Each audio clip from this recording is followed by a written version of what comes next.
Look at this. I got headphones on. I got a mic going. Baby. If Huh? only people could see you now. Hey, no video. We've gone through this before. All right, No all right, video. all right. Welcome to This Commerce Life. This is a podcast aimed at small, medium entrepreneurs focused on commerce. I'm Phil, your host, and Kenny, your co-host, will join us as well. And we're going to talk to you about the world of retail and commerce and how things are changing in the world. Good morning. How are you? I'm well, and you? I'm awake. Excellent. Nick, how are you? Morning, sir? How are you? Great. I'm pumped. Sorry. Excellent. Sorry about the night, guys. It's my bad. No, don't worry about it. You know what? It's all good. We blamed it on Jake, actually. Yeah, your friend did it. You did it. Yeah. It's a consistent theme. Yeah. No, but we blamed it on Jake, just so you know. And we were did blame like, it on Jake. it's got to be the Jake guy. He probably distracted Nick. That's what happened. Screwed it all up. So he set the bar low. Don't worry about it. It's all good. It's all good, man. I was in bed. I'm like, I saw a thing. It's like 9:00. I'm like, yo, I'm asleep by 9:00. It's not a big deal. No, it's all good. Not a big Really. deal. Not a big deal. I'm ready to bring the fire today, though. So I love it. It's I awesome, love it. man. We It's love awesome. it. Yeah. What's going on with you? It's end of August, beginning of September. You guys have been on the move. Like, what's happening in your world? yeah, just raising just a really big financing round now to take the company from 10 to 100 million. That's the goal to. Wow. I think start bringing in the management team that like right now we have 8 roles, super executive roles out. And one of the main criteria is like, have you scaled from 10 to 100 at another CPG company? And if not, then that's just a done. non-conversation Yeah, starter now. So getting that deal done, as you guys always know, in the summer is always the hardest process, but planning's your best friend, you know? So we kind of had this cadence, and I would say in the next 40 days, I mean, I'm under term sheet right now, so it's in due diligence and yeah. And so Wow, that's a big deal. Yeah, you're really stoked. That's good, man. You guys are really Why? really rocking and rolling, eh? yeah, we're really going for it. I think that's the most important. Yeah. I think sometimes people get caught up on what we do from a brand perspective is the most important to show the story. But at the end of the day, our ambition has always been to build something that has serious magnitude. And the only way to do that is to continue to go for it. And every time we go for it, we put our Conans on the line and we put the chips all in, and that's it. You know, I think that's the difference between the CPG companies that scale and don't, is the founders that are necessarily not scared is probably the wrong word, but apprehensive about putting like, you know, going for it and going It's for ballsy, it. buddy. I mean, it's you know what it's like. You gotta bet. put your nuts on the line, and you Yeah, gotta push. Like, Very you gotta true. go. Yeah. Next You year's have no choice. payroll, our next year's payroll is $6 million, you know, That's a lot of money, eh? a lot of fucking money. And it's, That's a lot of money. but if we get it right, it's huge, right? Because we're bringing on serious players from different CPG companies. That's awesome. You are on the hunt. You guys have got, I'm assuming, some people lined up. Yada yada yada. Yeah, we just closed our VP of sales, probably I would say one of the number one candidates in the space that was being chased by a lot of companies in the US. His name's Mike Scavuzzo. He was very integral to the team at RX Bar, all the way from pretty much 15 million to 80 million. And then most recently, Clio Bar in the US. The reason why we love the synergy there is he was dealing with a refrigerated bar. We actually met because we were trying to do deals with that company, and then the synergy was there. So we locked that in. And now we're going after a big vice president of operations for the company. So we'll see how it all plays out. But that's what I've been up to. I've just been grinding my face away getting that done. It's actually like, so I actually like, so there's no, I think all of it's hard. I think finding people that have scaled CPG is harder, right? Like there are lots of CPG, I would think so. right? There are lots of CPG people in the world, and a lot of like like a VP of sales, you know, I have a lot of friends that they're in that space, and no disrespect to any of them, but most of them are in, you know, maintain to organic, you know, or like scrappy mode, right? So you're into 3%, 4%, 5% growth, right? Like that's what these companies kind of do. So to find guys that have taken this thing and like gone nuts with it is very I think difficult. it's hard to find, right? Well, Like, they're not hard. They're not you easy to know. find. 99% are probably between that 2 and 10 million, and that's where they park. Yeah. Yep. Well, it's either There's not 2 a and ton. 10, or you came into a company that is, you know, kind of like 50 million or above, and then you're managing key accounts, right? So you're kind of like, well, I don't know how to get a conversation started with Walmart. I'm already there, right? So I'm just, you know, like, here's the unique kind of thing about Midday Squares, and I say this with like extreme humility, is we don't have a problem getting into the stores because of the way we communicate. The stores, we have pretty much relationships with all of them. It's about the management execution. Right. That's what I think a lot of getting people defined on like going after 100% year over year growth, like you said, Phil, not a lot of people can handle that stress. No. But because almost none. No, you laugh at it, but it's true. It's not. Look at it. If I run key accounts and let's say I'm $100 million business and I grow 5 to 10% a year, I get a decent bonus. Why in my right mind would I go do 25, 30, like 40 to go after doubling my growth year over year? Like it'd be an ulcer burning through my stomach, right? Yeah. Like, it's a very small breed of people that would be crazy enough to do that, right? Yeah, but that's why we raise the money. And the key to our executive team is basically the financial incentives are huge to join our team, right? So you're going to get rewarded, comes with just our starting salary for our VP of Ops is $250,000 a year plus 50% bonus. Then in that 50% bonus, a ton of share options in the company. So, the only way to attract people into the chaos is to make sure that they have significant financial outcomes for doing so. That's capitalism. That's what, like, in essence, I guess that's what it's about, right? Awesome. I think it's amazing too. I think it's incredible. I really do. I think so. For listeners, we always do this. We jump in, but we have got Nick from Midday Squares on. So if you're one of these candidates and you just heard what $250,000, what with a what? You better be high energy. You better be ready to work. Midday Squares. You know, Nick is looking. He wants to know. We'll put his contacts in the podcast details below. But go to Midday Squares and find him. But yeah, we've got Nick on, which is amazing. And I appreciate you guys having me on. But part of being so vocal with the company is also a recruiting tool as well too. It helps to for sure. No, but that's 100%. For sure, right? Yeah. It's just you're in a funny space though, and I think you're probably realizing it as well. Is like we go back to it. There's not a lot of people, like really and true. There's not a lot of brands.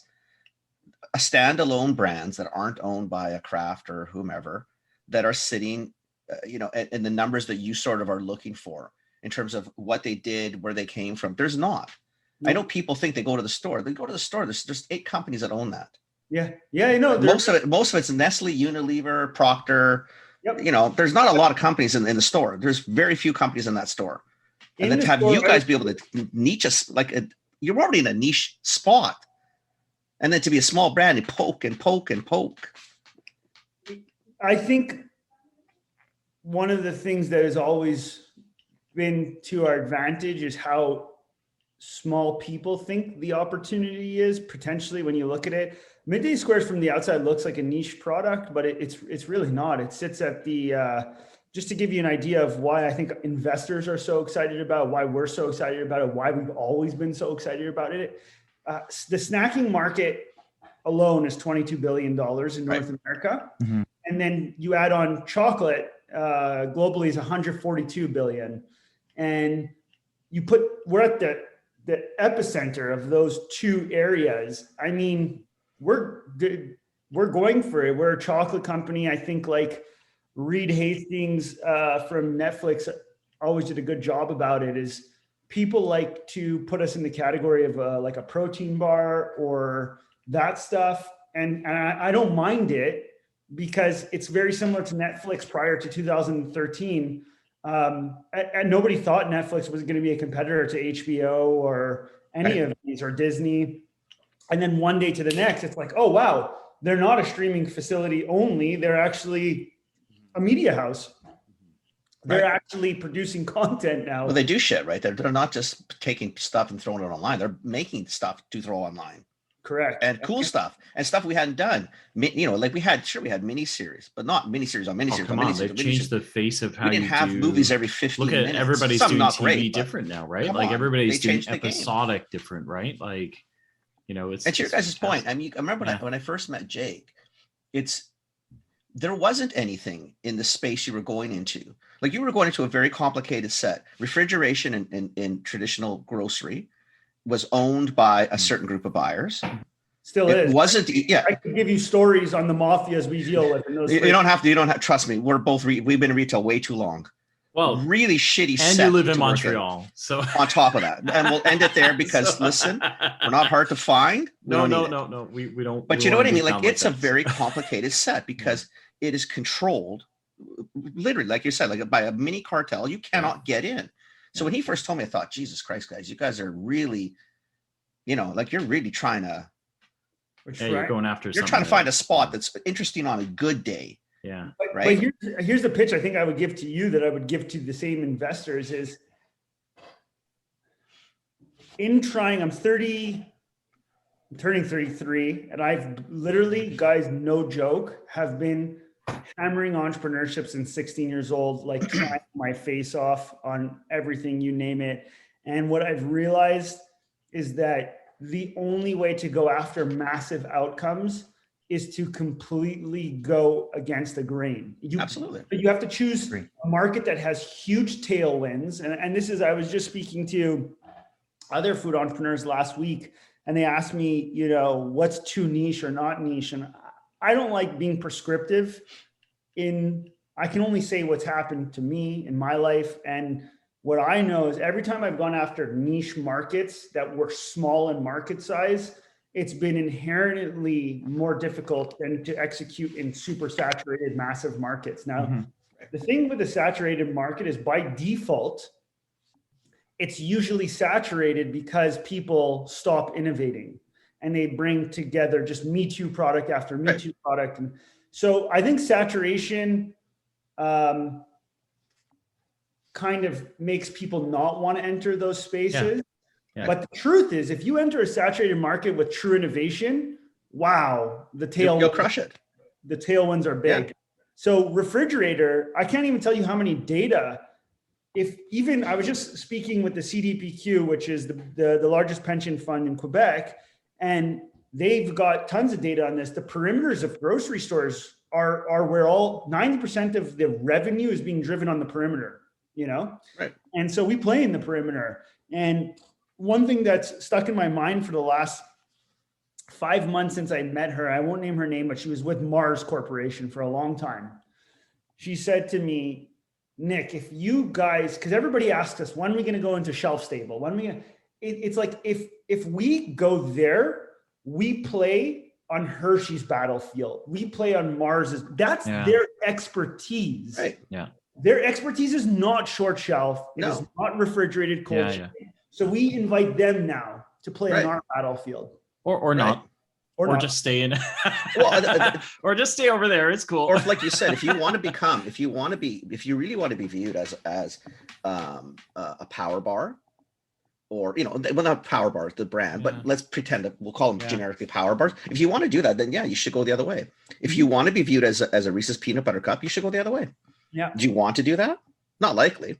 No, we want to be known as the pioneers of chocolate in the future of snacking, which is the refrigerated snacking. You guys are in a cool spot.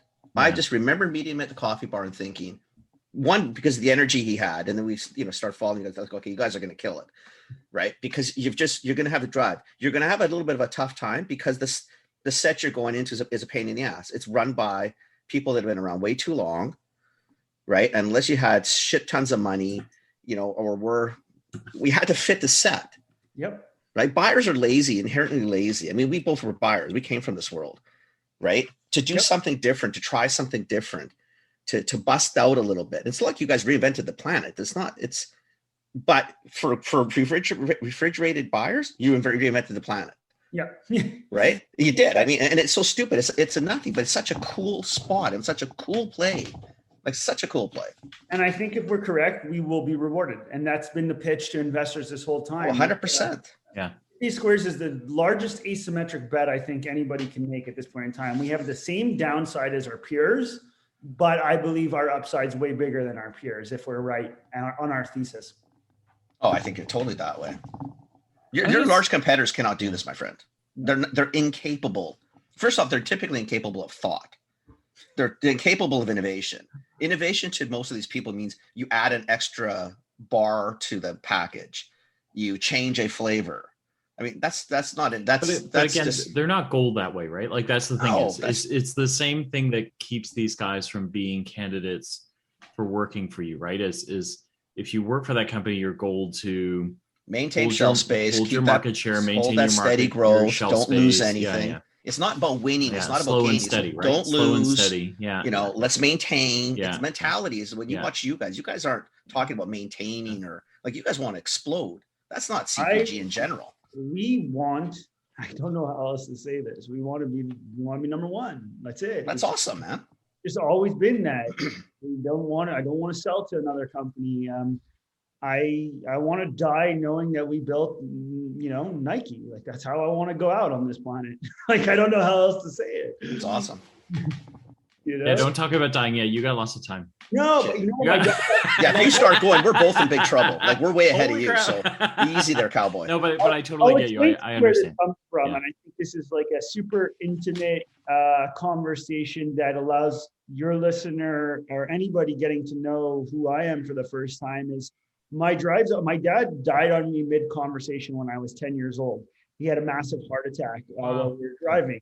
But that's not that's the point is not to get the point is to say is I've always lived my life since that moment. Yes, I plan on living to 100%, but there was this realness of that I can never unlearn of where when somebody dies on you mid-conversation, the way we're speaking right now, you get this thing of where you can never unlearn it. And so I've always felt not in a rush, but I always just like, okay, I got to push the limits here. And I have just always been full pedal to the metal since that's happened. Clearly, I think you've appreciated that time is precious because time is something you just don't control. Yeah. Right. As you found, unfortunately, and I'm sorry about that, but your dad in front, that's a clear showing that basically, buddy, you don't know how long you're going to be here. Yep. No. And you don't know when it's going to end. You don't know how long the ride's going to be. You don't know where the ride's going to take you. So you may as well enjoy it while you're on it. Exactly. And I think there's that commentary has been abused too much in public of where people have cheesed it out. Where it's real, man. I've seen it. My dad went out like the light switch is right. Literally, on off. That was that button went but off. You almost have to. It's not. It made you who you are. Yes. I've never had that experience, so I can do what everybody does. Oh my God, yeah, he passed away. Shit, that shows you, man. Life's precious. We got to change the way we do things. Fucking 15 minutes later, you know what? You're doing the same thing you did 25 minutes ago. Yeah. That's human nature. Yeah. We say the right things and we do exactly the normal things we always do. Yeah. Right. To take it and go with it is different. You had a very, very unfortunate experience. I can't even imagine what it must have been like. And yet you spin it the way you spin it. You've made it into a whole different thing. I mean, you can't do anything about it.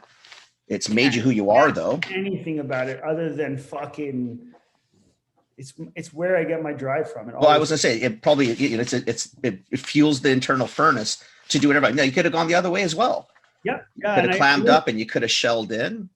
I mean, it's really up to you how you manage what you manage, right? Exactly. And also it's caused me, and that's like the number one piece of advice I try to give is like give less than 0 fucks about anything that people think about you.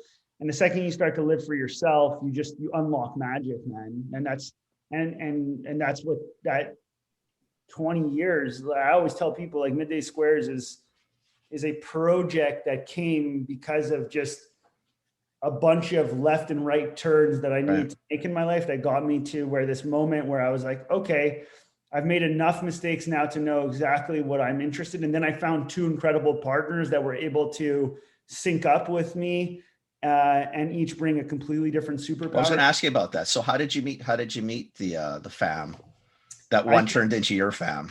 Yeah. Well, they're both your fam, but I guess, one really is fam. Yeah, one really is fam. No, really interesting story of how we all met. I actually met Jake when he was 10 years old. He was a goalie. And he was this kid that showed up at hockey practice. I was an older goalie, so we would stay on to help the young kids. And Jake was like just the most useless human of life at that point in time. For some reason I can actually see that. That's the funny part. I'm thinking I can't see him being really much use as a. Yeah, no. Jake, sit still in a box that's 4x6. Don't move. He was so. Jake has a lot of. I mean, he's been open about it. I don't think people know how bad dyspraxia is for you in your early years, and he's got fine motor skill problems. And so one of the main things is I think he was so turned off by sports because of how much he was affected.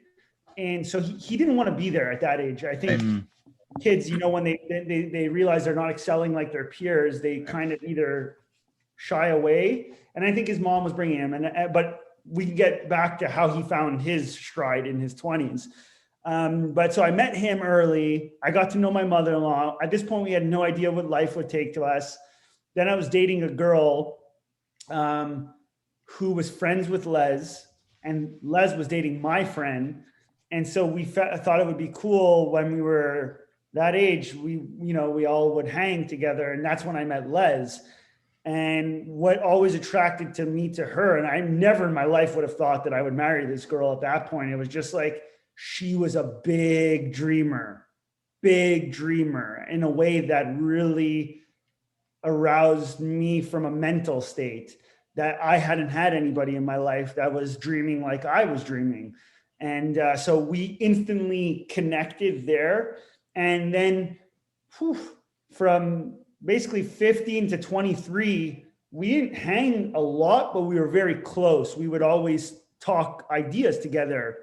We actually have a signed contract in 2013 that we made a promise to each other that we would build something massive together. And I still have that contract signed. I have a picture. That's awesome. Yeah. And we just kept on going and going. And so what ended up happening, she was in New York City doing some. I mean, she was doing some gnarly fashion design manufacturing in New York, and she needed money. And I had a little bit of success from a software startup I was part of. So I staked her, She must have been 19 or 20 when I staked her. And she would, we would spend a lot of time talking about that growth. And I saw it. I mean, she was getting really into the scene. She designed for Lady Gaga. She designed a very important piece for Lady Gaga. And I saw where we were getting with that. But she was burnt out from fashion. I would say it took 3-4 years for her to fully burn out. And by the time she came back to Montreal, we hadn't had success with that. But what we both knew was that we can work really, really well together. So I basically said, why don't we create kind of like a studio of where we just figure out, at this point, I was on a non-compete contract. I'd exited from the company. I couldn't work in my field for 3 years. And we were just playing, and we ended up getting a condo together that was like this big rectangle. She had her zone, I had my zone, and the middle was our creative space, literally creative space of where we would just spitball ideas. And at this point, we still weren't even dating or married. You're not romantically involved at this point, like at all, zero. To the point where I even had to go speak to my father-in-law to this day, and I kept my word. I said, I'm not asking your daughter to move in with me because I want to be romantically involved. I really believe this is what we need to figure out what we're going to do with our lives and be at it in a very creative space. I'm a big believer of creating creative environment to get juices going. And yeah, and you know, the way it all worked out is that the feelings definitely broke, and I knew I never wanted to date her because I didn't want to fuck up the one good thing I had in my life, which was that relationship. I felt it was the purest relationship I've ever had in my life. So I didn't want to date, actually, because I didn't want to even expose the opportunity for that to go wrong. And then we both just looked at each other and we're like, this is what we want. This is how we want to live our life. And so let's do this. And we started dating. And 1 year into dating is when Midday Squares really broke. That's really when we started working on the idea. And we got married essentially the same year Midday Squares was founded. Wow. I want to give you a hug. That's nice. Me too. That's nice. That's awesome. That's a nice story. It is. And I've been through my fair share of relationships. You know, I went through really, you know, I never thought I would get married. You know, I have strong opinions on what the foundation of relationships and marriage look like, but she had the same. So at least we knew our foundational truths were the same. So yeah, it is nice. I think it is nice because, you know, that carries into the other things. Like business is a relationship. How you run your business is a relationship. You know, to me, I'm probably a little old fashioned to that. Like when you got solid ideas on how things run in your personal world, that transcends in how you do your other things. Like I'll tell you the truth, like honestly, I really enjoy, I mean, okay, I've told Jake this. I said, there's days where it's a little much. I can only take so much. But I love watching you guys. I love watching the story. I love watching the interactions of the three of you. Like I really do. Like deep down, fuck the business. I don't give a shit if you guys fail. I don't care if you. I want you guys to succeed, and I know you will. I couldn't give two rats' asses if you fail. I fucking love how you guys do, why you do. To me, when I watch it, I feel you're honest. That's who I talk to. The rest of it is great, and it makes for a cool podcast in terms of the business side, but I really like watching the three of you. I really do. I really enjoy the interaction. I really feel when I'm watching, I like these people. Thank you. You know, I like them. I want these people to do well. And I love this product because I love these people. Yeah. Like I love Jake. And even his brother, I know his brother, right? And you haven't even met my wife yet, right? No, I haven't. But I do. We hadn't met you till today. And now you love you even more than I loved you before. And I didn't know you before. Because it is nice. I just love those. I love that. I think when we asked what the foundation of Midday Squares should be, it's funny because that's another thing that I think people don't realize about us is how methodical and thought out everything is I think a lot of CPG founders think they need to be something when getting into the space because of the way consumers are behaving like we're a vegan product, but I don't know if you see, like we'll be on our Instagram and we'll be eating a steak. I think you don't need to be anything that you're not. And so one thing that was really important when we started was whatever the hell this brand needs to be, it needs to be very, very authentic to who we are. And I hope that in turn, we will prove to a whole new generation of entrepreneurs entering the space that being generally just a good fucking human could get you very far, very, very far. And I think that's forgotten in a lot of industries. It is forgotten. 100%. It is forgotten. I'll tell you, like, it's funny. I was having a conversation with my wife the other day. We were in the car and it came to management styles. And, it was sort of that old school, like, the big guy with the stick and you're yelling at people and this and that. And I said, who the fuck wants to work with an asshole? Yeah, like seriously, management. We speak about this a lot. Who wants to work for that? I'd rather be mediocre and work with nice people. Yeah. Than work with people that that's great. They have all the success, but to me, that's again, I think why I really like watching you guys, because I really do feel like you're just first solid people. Then I can love your product too. Yeah, because I just like you guys. I think that is important today. And I'm way older than you, buddy. Like my generation doesn't typically go down that path. That's your guys' generation. I would agree with that, but I think the beauty about generation is that if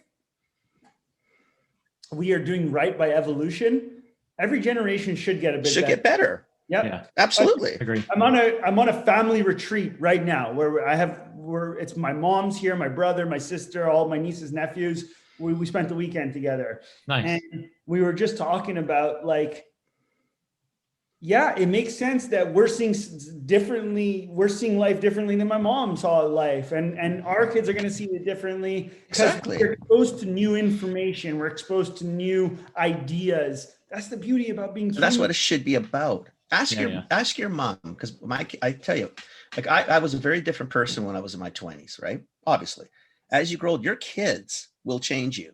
My kids have mellowed me. I've had paradigm shifts in how I view life or things. Why? Because the kids do it.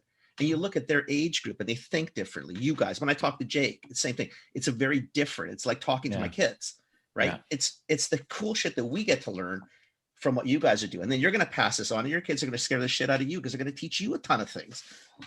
Yeah. And change the way you look at the world. Oh yeah. I think the most we could do is Mark Anderson from Anderson Horowitz, the investment firm, I love following his blog, always says, strong opinions loosely held. I love that, right? Yeah. Be convicted, right. But be open. But be open to change it. If you're proven wrong, I hate saying wrong. If you could be brought to a different light, embrace the light. It's good to learn things. It's good to be wrong. It's good to have a change of plans or attitude. What doesn't kill you? And that's why we got to change the culture of shunning people for changing opinions. Yeah. Well, we've done that now. We call it canceling people. Yes. Right. Yes. I mean, I don't know how we got to that point, but that's, I'll blame your generation for that. Because I don't know what the hell. What happened to that? I will take responsibility for our generation and something, but just know you have people like myself out there for our generation trying to see the other light, which is we got to stop shunning people for changing opinions. Just because you had an opinion 5 years ago does not mean that should be you should be held accountable at 100% to that opinion, because that is saying that in life you can't change. That's not so life should stay the same. So what I thought when I was 2, I should hold at 55. Correct. Well, that's a great growth. Wow. I am so fucking as I told you, it's why we love you guys. Yeah, we really do. Really do. I have some questions because I wonder. I'm an open book. I just wonder because you guys, and we asked Jake about this too, but I think it's a different slices. You guys put out a ton of content all the time. God. And I think it's like, for a guy like Jake, who like his role is to be out there, right? And to be kind of that ambassador as well as the sales guy, it makes sense for you. It's a really untraditional role in a lot of ways, right? Like for you, like I wonder how crazy your summer's been, that you have been fundraising, you've got term sheets going, you guys shoot a ton of media, do you know what I mean? Like you're talking to associations, you're out there with people, you're like, how do you balance all that? It's got to be a lot to manage. I don't think you do balance. I think that what we speak about at our therapist, who we've spoken about a lot on our shows, Dr. Jimmy Gavin, is we work to homogenize versus compartmentalize our lives. So the entire thing is Midday Squares. Yeah. And so that's where all the work goes into. And I followed Kobe and Jordan my whole life. If you want to be number one, you must play all the time. It is, and this is not for, everybody does not need to follow that path. No. You don't. But for us, like I said, if we're going to go out and really build a conglomerate sized company with new ideas and new foundations and do it in 10 years, it's all the time. And it's been at the sacrifice of a lot, but that's also part of why I made sure to be in business with my wife, because I knew I would be divorced by this point in time if I didn't have my wife with me. No, it's the truth. Right. No, it's 100%. Trust me. I think we both get that. I mean, yeah. So we're just on all the time together, and 99% of the time has been to make the process enjoyable of being on all together. And that's when you unlock the piece that I think other people won't be able to compete with us on, is is instead of our work cycle being 8 hours, it's 16 hours. Right. So we can just get so much more done than the next person. Mm-hmm. Yeah, the three of you are running at the same speed, right? Yeah. Oh, yeah. And I'm not convinced it's even 16. I think you guys are 24/7. I would agree. Yeah, I think you're full of shit on the 16, but that's okay. yeah. The only reason why I say 16 is because I really prioritize sleeping. I always have. I don't know if you guys know, I was a competitive athlete making a run for the NHL as a goaltender, and I didn't know that. Yeah, until 20, sleep has always been a huge priority in my life. Always, after my dad died, I got to give him a shout out. There was this man, Rory Olson, that took me into his life. He was a father figure for me, massive executive in Canada, in Montreal, and always pushed me to be great. And what he did was he spent money in developing me as a human that he never had to. He was at 14 years old. He was seeing a performance coach. He was a CEO of, he founded PaySafe, which is the third largest pay wallet in the world. And so they were competing with PayPal, and he had an executive coach that was really helping him be great. And that coach introduced me to Howard Schwartz, who is a performance coach for MLB pitchers. And at 14, I was exposed to what it means to be mentally prepared to play.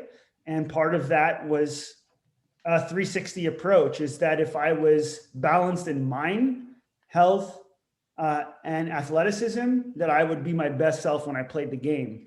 And so sleep and all these things were really introduced to me early in my life. And I think that's carried over.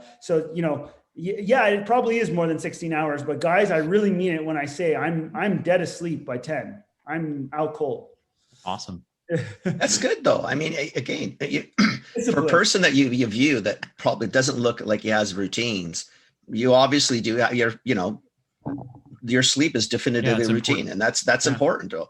Yeah. And I think you're right. I think the balance part is, it's probably because it's overused, and it's probably again more of a generational thing where you talk about work-life balance, but it's really hard to define that is, because I think that's a very personal thing, right? You guys as a family, your work-life balance is very different than what mine is as a family, and probably very different with Phil's family. There's nothing wrong with that.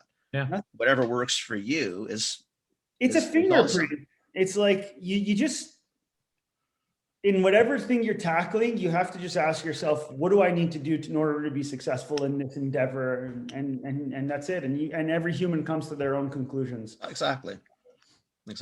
Yeah. It's so, the comment about you and your wife being in the same business, I chuckled because, earlier on in my life, when I hit kind of like senior management levels, like my wife was always a high performer as well, but we were just different stages, right? And so there are moments where, like when you're starting to get, like at one point in my life, I think I was getting like 500, 700, 800 emails a day. You got millions of people calling you, and like, you're just like, you learn to manage the stress, you learn to balance everything out, right? Just as we all do.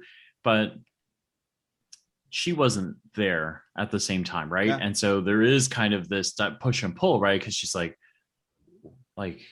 no, but are you here? I'm like, I'm here. I'm mostly here, or I'm here and I'm balancing, but and it's funny now because she's in a spot now where she's running a ginormous team, and she's saying to me, wow, like this is overwhelming, right? Like I got all these emails, and now I got Slack, I got WhatsApp, I got people pinging me, I got family going, where are you? Are you answering? Like, are you checking out what's family, what's happening on the family channels? And she's like, how do you manage all this crap? And I so it's funny, right? So that was my chuckling moment, because I feel like when you're doing it together, you're in the same spot. Do you know what I mean? Like you actually, like that part becomes a conversation more like, when we get home at 7 and we both literally have nothing left to say. Yeah. We're both not saying. It's not one trying to say something. Like, she's silent, I'm silent. And we both know why we're both silent. Right. Which is, it's something all, couples go through, right? Because there are those moments. I had to learn to be able to say to my wife, like, you know what, could I just have 10 minutes? Like, I just need to my brain's not here yet. It'll catch up in a second. Just give me 10 minutes. I know you want to talk about stuff. Promise you will do that. Right. And now it's the flip side, right? Is I'm home. Like, my job doesn't take me anywhere. Right. So it's me and the dog. Right. So if you're looking so for the way someone it's to going, talk to. like she's coming home like, hey, and she's like, whoa, just I need a one second. I just need a second. Like, go away. I'll come find you. I promise, So yeah. So that was the chuckle, right? Because I totally get you. So I dealt with it. I almost married a girl before Les. I won't name her name. I won't even name her, but I almost married a girl before that. And the main kicker of why that relationship fell apart was that our foundational goals in life were just not the same. Right. And, that's hard. So I got to a point where I felt like I was being shunned for my ambition. And so I just knew I was either going to be alone for the rest of my life, or I was going to find someone that was going to be on the same wave of ambition. It's very difficult though. Like it's hard for, you're driven in a very different way. Like we're all unique, but you're a very unique person. Like you have a very different way to match that. You either have to find someone almost polar opposite, so you complement each other very well, or you find someone very similar so that you guys can understand each other very well. Yeah. Right. Because it's a tough one. There's not a lot when you're getting close to the extremes. Like I find you guys extreme, and don't take that as not negative. I find you guys super on all the time. That's a very difficult state for most people to be in or be around. Yep. I like it. I think Phil likes it. Yeah. That's fine. But not everybody does. And to find someone who can go for that ride that's pretty cool. Like seriously. It is. I think it is anyway. I think it's wow. Yeah. I can't even believe we found each other. Really, all three of us, because pretty incredible. Yeah. I think it's I don't this sounds like the most egotistical thing, but I don't mean it from this way. I think it's a once in a lifetime opportunity for all three of us. 100%. Yeah, you're probably right. 100%. You're probably right. Yeah, you'll never really know. I mean, you might have 12 more of these opportunities. I'm convinced you guys are going to be crushing it for a long time. Dying to see what you guys end up doing. It will be us. I don't think. I think the timing, the fact that all of us were ready for the journey, it was really weird. The timing. Cool. Like, Jake wasn't there for the first 9 months, and he just became available like 30 days before launch, and it all just worked out. Right. It was never the plan to be the trifecta. It just worked out. Yeah. Nice. Okay, so you are hiring like crazy. Senior management. So if you're CPG and you want to grow like crazy, but you got to be ready to grow like crazy. No free rides here. These guys are on the ball. On all the time, man. Be ready to light it up. Midday Squares. Love it. Ready to be on camera. So what's next? So you got so you're under term sheet at being reviewed. So you have big news coming like potentially really that's a huge news within the next 60 days. Yeah. And it's really big. We locked in a massive partner that is here to build the next Hershey size business with us. So what was really hard was aligning investors at this scale of the game when you're $20 million check size, that we didn't want to sell the company to a conglomerate. So it actually limited, like I spoke with the Kavus of the world. I spoke with VMG, all the main big CPG funds. Yeah. Right. And we just couldn't find alignment on vision at all. So it took a really special partner that's going to be the big announcement when we make the announcement. What's next for Midday Squares is how fast could we get to $100 million of revenue? We actually know exactly how it looks at scale. And now it's about how fast we can execute on the plan. Wow. And that's just going to take the goal is from here in 24 months. So we've given ourselves 2 quarters to install the management team. So that's about 6 months to get all the hiring done. And that's what 99% of my time is every day. And then the second that team's installed, there's basically an 18-month blitz to get it to about the $35 million of revenue range. Because then we have to start building out facility number 2, which is it's crazy with the lead times on machines right now. We have to have an answer on what phase 2 of our facility looks like by end of 2022 for a 2024 install. Yeah. Right. So it's stressful because you're making just a lot of. We have to have a 90% batting average. I'm not going to lie. You're betting way out, and you better really know what you're betting on. Yeah, we got to bat 90%, and that's why I laugh when people say all the time, like, "Oh, Midday Square." I don't know if you guys ever saw my LinkedIn post where I said I don't know some days if we're crushing or crashing, because the delta of those two look so similar. So similar. Viewpoint. Yeah. I'm like, wow. Yeah. If we just get a little bit wrong, we'll smash a wall. But like Formula One, the only way to win the races are to take the edges in the corner, right? Like exactly. And they just they rebuild cars, eh? Yeah. They rebuild them. So it's not, you can hit walls and still come back next week and race. Yes, exactly. And that's the mindset, though, that you got to get into, that I think is terrifying. Another thing that Midday Squares has that I think has been difficult for us and always makes our fundraising a little bit more difficult is we don't give up board control ever. And the reason why is it's so left field that I think we would get fired from our own company for sure. That being said, here's the thesis that I would love to leave with all of you is that so Kiva Dickinson, who's one of our investors from last round, leads up. Why am I blanking on his fucking fund's name? He's going to kill me for that. Selva Ventures. Okay.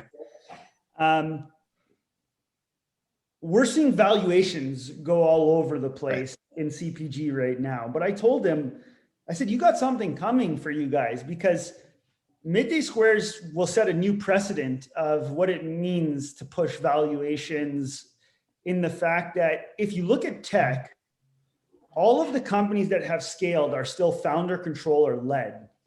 The question is, what happens in CPG when you see a Hershey's emerge and the founders are still the vision and management team, the way Zuckerberg has controlled Facebook to scale, the way Jack Dorsey at Twitter's controlled to scale.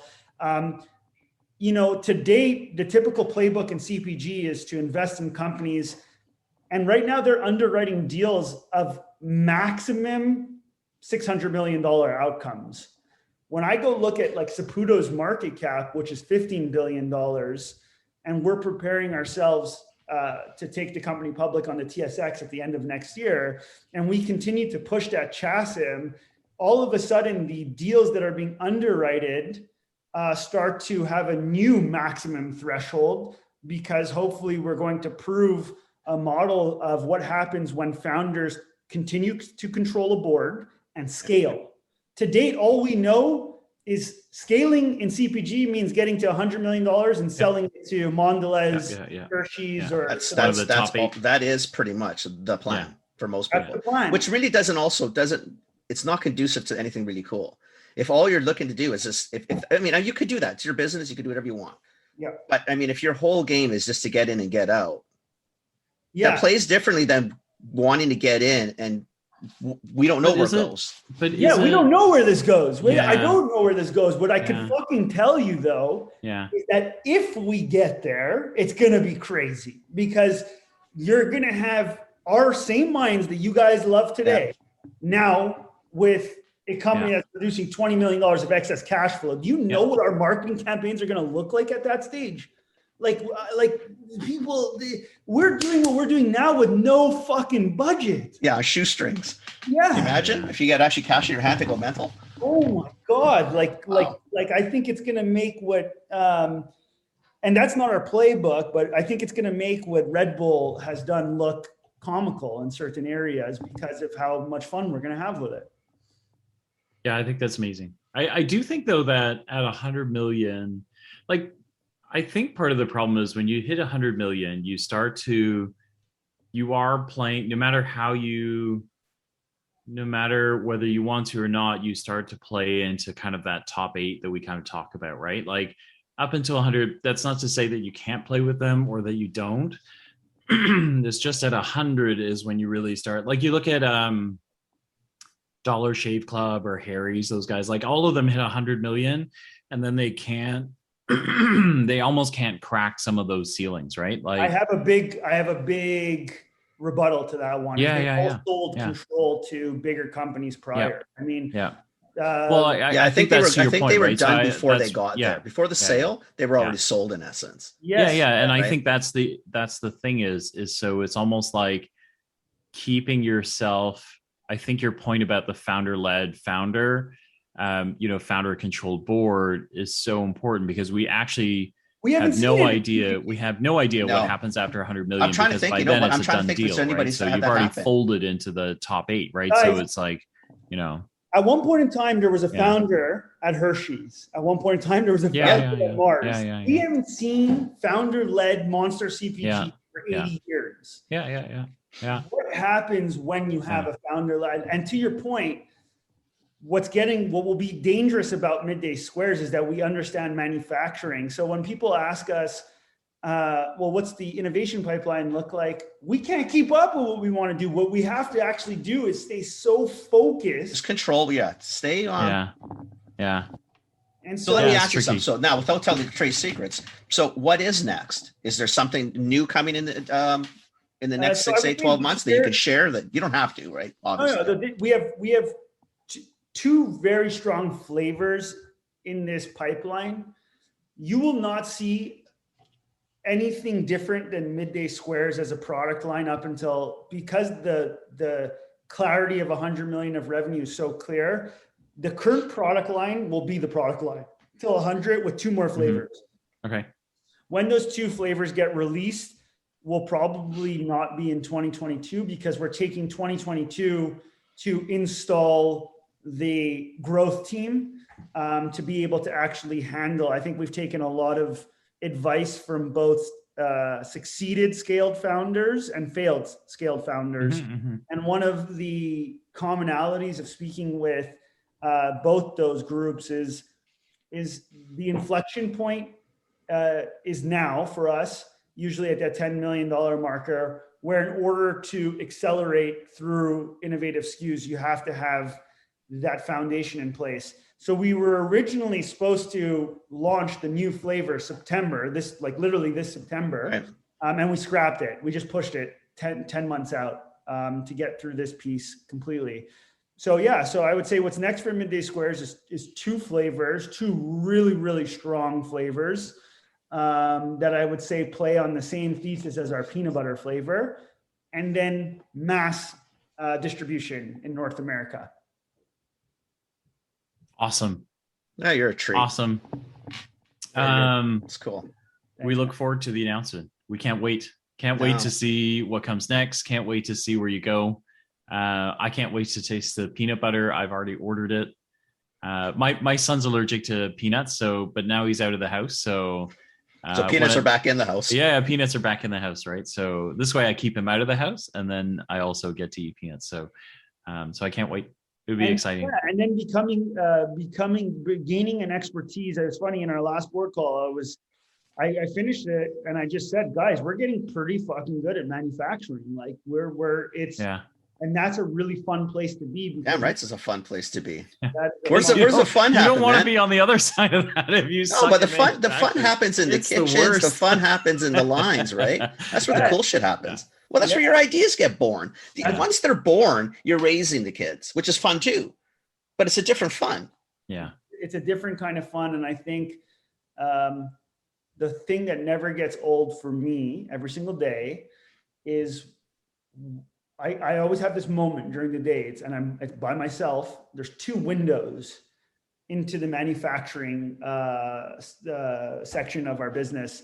And I just go and I watch it. And I'm so fascinated that raw materials enter the facility and finished products leave the facility. Like that is cool, isn't it? Yeah, it's the coolest. Do you sample them? Do you kind of stand in the line, kind of like every day QA comes every day QA comes around the office at one point, and yeah, there's samplings from like live off the line. That's good though. Awesome. Yeah. Again, that's what happens when you're in the business, in the building, and you got to be careful with that, because I know you know this, but the day you decide to move downtown to the head office on the 75th floor, We'll never have. Because you will lose that. Yeah. I mean, and it's unfortunate, because a lot of companies do that. If you can try to stay true, which I don't worry about the three of you. I think Yeah. I think it'd be hard to not. It's not keep the you guys thing we true. worry about. Yeah, Yeah. at least the worries. Experiment here is you guys nailed it. Like Kevin and Phil, you guys nailed it. The experiment that everybody is betting on is what happens when we give this team the scale. What happens? Right. Will they be able to remain the same? We believe we will. Will they be able to scale that culture? What happens? And I don't even have the answer to that. But what I do know is that the integrity is there to make it stay all the way through. We love it. Thank you for taking time. You're gonna get a big hug the next when we finally meet you guys. Yeah. Well, Jake, we've already met, but honestly, I really like. I love the story. I love watching you guys. Wish you guys all the best. Like, sincerely. Yeah. And do. I'm telling you, the messages I get from our fans, our customers, our other food entrepreneurs is that they have now seen something that's changed their opinions of how they want to interact in this. Inspirational, world. right? You guys are. You're inspiring. You're really fun to watch. Like, you really are.